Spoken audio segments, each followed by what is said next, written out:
అమ్మ నువ్వు నిన్న పరమానందయ్య వాళ్ళ శిష్యుల గురించి చెప్తా అన్నావు కదా, వాళ్ళు ఏం చేసేవాళ్ళు కొంచెం చెప్పవా ప్లీజ్? అనుకున్నాంగా నెక్స్ట్ ఎపిసోడ్లో చెప్పుకుందామని. చెప్తా విను. ఒక మంచి రోజు పరమానందయ్య తన శిష్యులతో కలిసి చుట్టుపక్కల ఊర్లకి వెళ్ళి విరాళం అంటే డొనేషన్స్, ధనము, రైస్, మనీ, బట్టలు అలా ఇస్తారు. ఈ విరాళం తీసుకోవడానికి అందరూ కలిసి బయలుదేరారు. మధ్యలో ఒక వాగు అంటే లేక్ దాటాల్సి ఉంటుంది అన్నట్టు.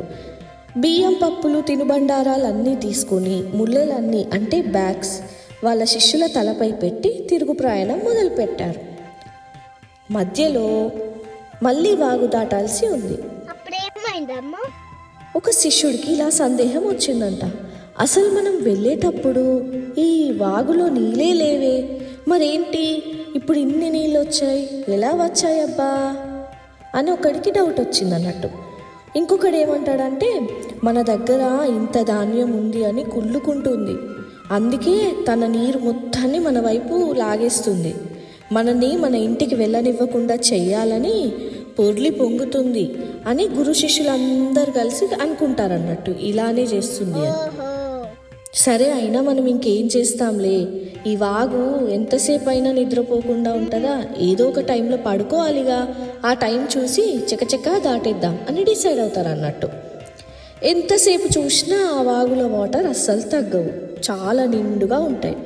ఒక్క శిష్యుడు ఇలా అంటాడు, ఏమని అంటే, గురుగారు ఈ వాగుకి బాగా పొగరండి, దీన్ని ఎలాగైనా అస్సలు వదలొద్దు అని అంటూ ఒక కట్టెకు నిప్పు అంటే ఫైర్ అంటించి చురుకంటించాలి అని వెంటనే ఆ కట్టెని వాటర్లో పెడతాడు.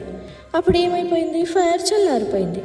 అప్పుడు వెంటనే గురువుగారికి ఏమని చెప్తాడంటే, చూశారుగా ఈ వాగుకి చురుకు పెట్టినా కూడా భయం లేదు అంటే ఇక్కడ వీళ్ళ శిష్యులు గురువుకి అంత అమాయకం అన్నట్టు. పాపం ఫైర్ని వాటర్లో పెడితే చల్లారిపోతుందని కూడా వాళ్ళు ఎవ్వరికీ తెలియదు, పరమానందయ్యకి కూడా తెలీదు.